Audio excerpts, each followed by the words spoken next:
Bonjour à tous et re-bienvenue à cette présentation du module 4.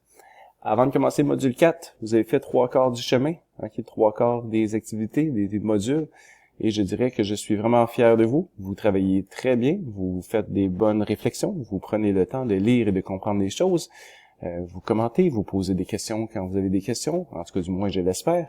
J'essaie de répondre à toutes vos questions, j'ai lu tout ce que vous faites depuis le début, évidemment.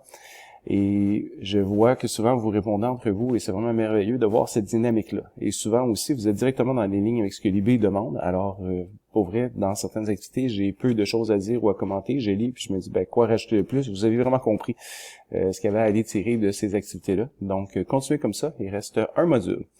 Dans le fond, où est-ce qu'on va aller compléter, ou presque, l'unité de travail. En fait, on va aller compléter tout ce qu'on est capable de faire. Pas tout, mais la première et la deuxième section au complet de l'unité de travail. Et la dernière section, c'est la section réflexion, qui peut être fait avant, mais vous êtes déjà réfléchi, vous l'avez juste pas écrit, et aussi qui est fait souvent suite à l'unité, où est-ce qu'on va aller se poser des questions, qu'est-ce qu'on pourrait faire pour la prochaine fois par rapport à ce qu'on a vécu. Fait que ça, dans le fond, on s'attardera pas à ça non plus dans le module 4, mais on va aller regarder les derniers éléments de l'unité de travail, on va dire, qui constituent le cœur de l'unité de travail. Fait que ça, c'est pour le module 4.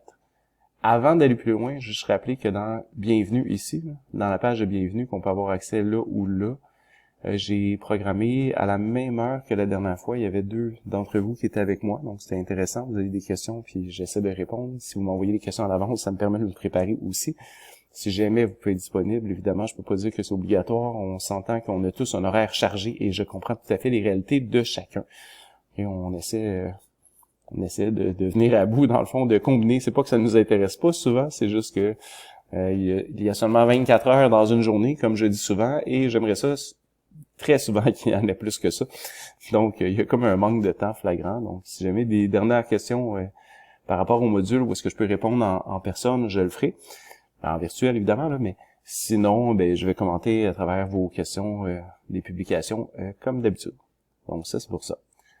Donc, au niveau du module 4, maintenant, si jamais ceux qui avaient juste pas rentré, c'est sûr qu'il fallait activer le son, le micro, puis donner les autorisations à l'ordinateur dépendant du système que vous avez. Et si jamais vous avez des difficultés, souvent la suggestion, c'est de changer de plateforme.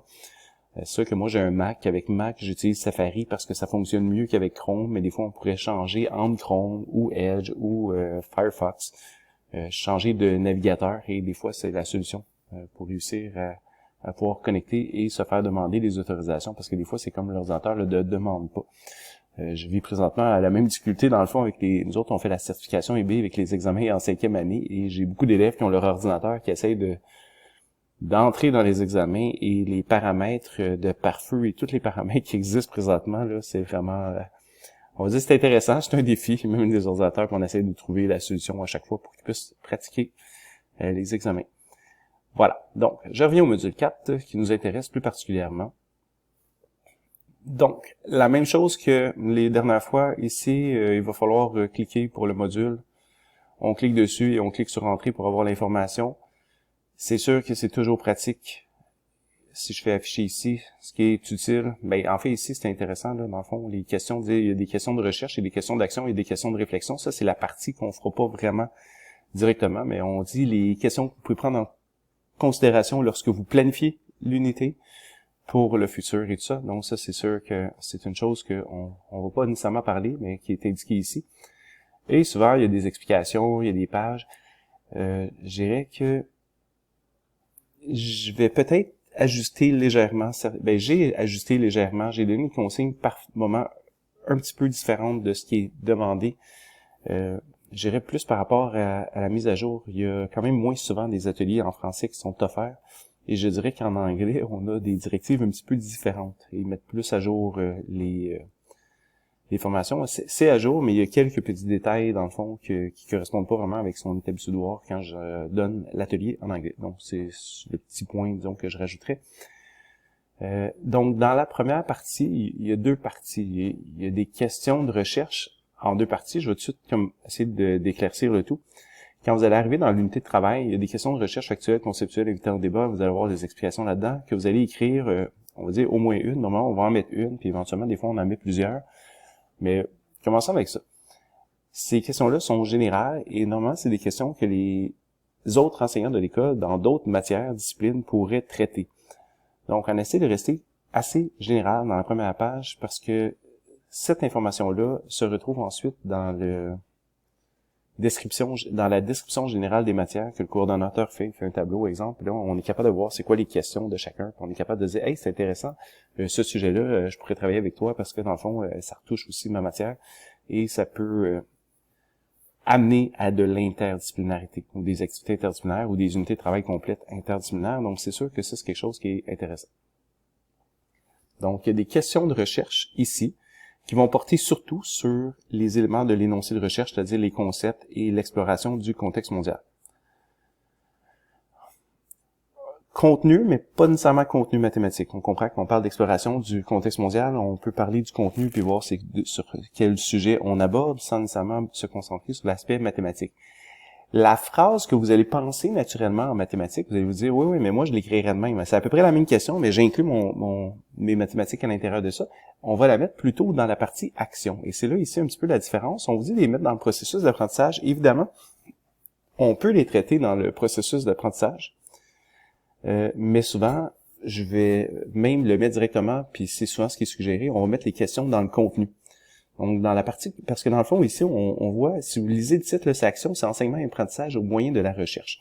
Et là, c'est sûr, ça, c'est le modèle, on va dire, horizontal. Il y a le modèle vertical là, que je vous suggère, qui est beaucoup suggéré par l'IB, où est-ce qu'on va mettre les activités d'enseignement, on va dire l'évaluation formative par rapport à ça, et tout de suite à côté, dans la même ligne, dans le fond, on va avoir la différenciation. Fait que pour cette activité-là, voici ce qu'on a.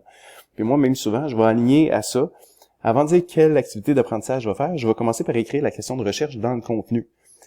Et c'est souvent ça qui est suggéré. Fait que c'est les questions de recherche que vous auriez voulu mettre en haut, dans le fond. OK? Les questions de recherche qu'on aurait voulu mettre dans la première page parce qu'on aurait voulu mettre nos mathématiques, qu'on va aller mettre ici dans le contenu. Fait que systématiquement, quand je bâtis une unité de travail puis je commence à penser en mathématiques, des fois, je vais même écrire les questions de recherche ici avant. Parce que je me rends compte, ouais, elle est intéressante la question, là, mais trop spécifique aux mathématiques, je vais aller la mettre dans le contenu, puis ça veut dire que je vais la traiter à quelque part dans mon enseignement. Puis c'est ces activités-là, dans le fond, le contenu, les questions de recherche, puis l'enseignement des approches d'apprentissage qu'on va voir après, là, c'est sûr, c'est peut-être pas tout à fait dans l'ordre par rapport à ça. C'est des choses que je vais mettre ici dans le contenu. Ben, en fait, je vais mettre le contenu avec l'unité de travail, puis dans les activités d'apprentissage, je vais rajouter aussi les activités que je vais faire pour les approches d'apprentissage, les compétences, développer les compétences. Fait que ça, on va revoir ça dans une autre activité. Donc, contenu, questions de recherche par rapport à la matière. Et là, on peut aller dire ensuite qu'est-ce qu'on va faire pour répondre à cette question-là, comment on va l'évaluer, et ainsi de suite. Et ça n'empêche pas, là. Fait que c'est un petit peu différent de ce qui est écrit ici, mais ça correspond pas mal au webinaire, là. C'est pas contradictoire avec ça. Donc ça, c'est la première. Fait que je vais juste aller ici, dans le module, je vais aller cliquer sur Activité d'apprentissage 1.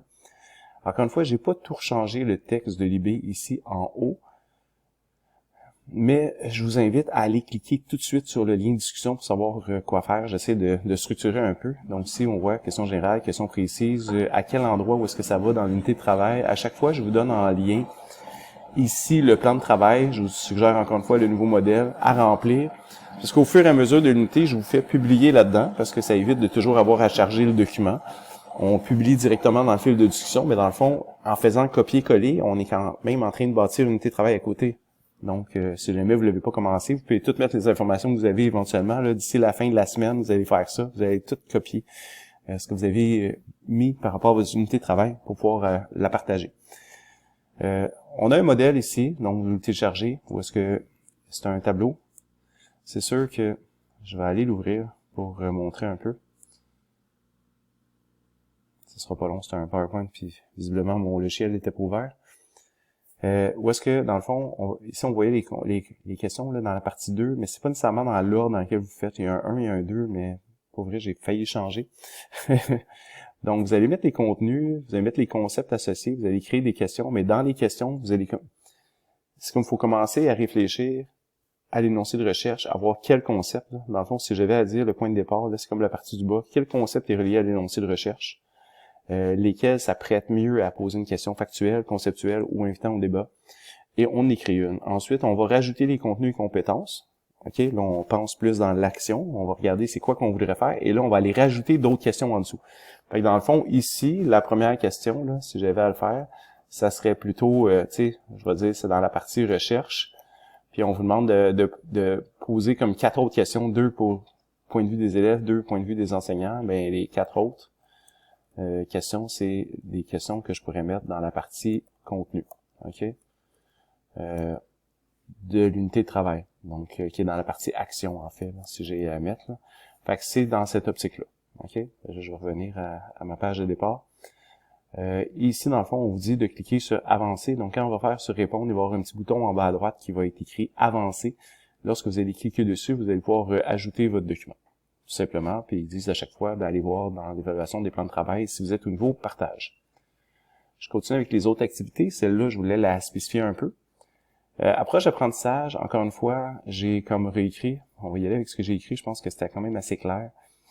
Donc, les aspects de l'objectif spécifique, c'est dans le guide de maths, exemple critère C, je vous ai donné un exemple. Ensuite, vous allez dire pour cette compétence-là, en fait, pour cet aspect-là, plutôt quelles compétences des approches de l'apprentissage vous pouvez développer. Les compétences, tu sais, le recherche, autogestion, collaboration, communication et compétences de pensée se retrouvent dans le guide des principes à la pratique. Donc, encore une fois, je l'ai fourni ici, en bas, à l'annexe 1. Donc, vous choisissez une compétence qui dit « Hey, celle-là est importante, là, je veux vraiment l'enseigner, je veux vérifier si les élèves comprennent celle-là. » C'est comme on en choisit une. Ça veut pas dire qu'on n'utilise pas d'autres, mais on en choisit une. Et là, on essaie de voir comment est-ce qu'on pourrait l'enseigner de façon explicite ou implicite. Et tout ça se retrouve encore dans un modèle, un peu comme l'autre partie. Là. Je vais cliquer dessus, ça va télécharger. Où est-ce que vous allez, dans le fond, l'étape 1, 2 et 3 va venir se remplir à l'intérieur de cette page que vous allez pouvoir charger encore une fois en cliquant sur « Avancer ». Et voilà, et on demande aussi d'aller commenter dans cette activité-là spécifiquement ce que d'autres participants ont fait. Donc voilà, et aussi ici j'ai rajouté un peu la phrase là, dans le plan de travail, on devrait écrire dans votre vrai plan de travail, parce qu'il n'est pas indiqué dans l'activité en soi, mais dans le plan de travail, on va aller écrire la catégorie de compétences, c'est comme le titre, le sous-titre, on dit l'indicateur, on va l'écrire du genre pour que l'élève, mettons, communique, blablabla, il doit, et là on nomme la compétence qu'on veut développer avec l'activité d'apprentissage. Donc, ça serait quelque chose d'intéressant. Je vais pouvoir commenter, vérifier si tout va bien au travers des activités. L'activité d'apprentissage 3, différencier et inclure, ben là, je vous sépare en sous-groupes. Il y avait 4 activités, je vous ai mis en groupe de 2. J'ai réécrit à l'intérieur le scénario, donc c'était dans les notes de cours dans le fond, mais je l'ai réécrit. Et là, on vous demande de suggérer une façon d'inclure l'élève et une façon de différencier. Je vous ai fourni aussi un document qui n'était pas fourni en soi dans l'atelier en français, mais qui est disponible sur mon eBay, qui était comment répondre aux besoins éducationnels des élèves dans la salle de classe, qui est un document intéressant, que normalement en anglais on donnerait d'office. Alors, je l'ai rajouté ici pour permettre de vous aider. C'est un beau document qui a été publié en 2019, qui est vraiment intéressant et qui aide beaucoup à remplir la partie de différenciation de l'unité de travail. Donc, je vous la conseille. Ensuite, activité d'apprentissage 4, qui est la dernière activité du module 4, en fait. C'est de remplir la colonne au niveau des contenus. On s'entend contenu, on avait les questions de recherche plus spécifiques, et là, on va aller remplir c'est quoi les stratégies d'enseignement qu'on va utiliser, les activités d'apprentissage, la différenciation, et aussi l'évaluation formative. Encore une fois, je vais aller juste cliquer ici. Je me dépêche un peu. Je vous ai fourni le guide de maths si jamais vous avez besoin. L'évaluation des plans de travail qui donne quand même des conseils assez intéressants là-dedans. J'ai remis le truc sur les besoins éducationnels pour être capable de remplir la partie finale là, qui est de la différenciation. Donc, vous remplissez au mieux de votre connaissance comme si vous étiez en train de compléter. Mais ça, c'est assez personnel dans le sens qu'à un moment donné, c'est des choses en autant que on se rappelle la philosophie de Libé qu'on avait vue au départ, ben qu'elle soit utilisée au travers de l'unité, que ce soit pas juste, on va dire, en opposition au magistral. Il faut que les élèves soient dans l'action, évidemment. OK? Donc, c'est sûr que c'est quelque chose qu'on essaie de faire. Au fur et à mesure, on peut faire un mélange, mais il faut être capable, au fil du temps, d'arriver à rentrer la philosophie de Libé. Et finalement, vous voyez la section conclusion. Là, faites attention, on pourrait l'accéder ici ou directement par conclusion. Une dernière chose que vous avez à faire, là, je vais finir en 30 secondes, une petite réflexion finale à compléter. Et tout ça, c'est validé, encore une fois, dans votre tableau, là, où est-ce que quand je le vois, je l'inscris dans le tableau, mais pour l'instant, même si c'est des petits détails qui ont peut-être pas été faits par certains participants, vous avez fait un effort suffisant que j'ai aucun doute que vous allez avoir votre certificat à la fin. Donc, il reste une semaine, je vous souhaite la meilleure semaine possible et au plaisir de vous revoir. Et n'oubliez pas, ne vous gênez pas, posez-moi des questions si vous en avez. Merci beaucoup.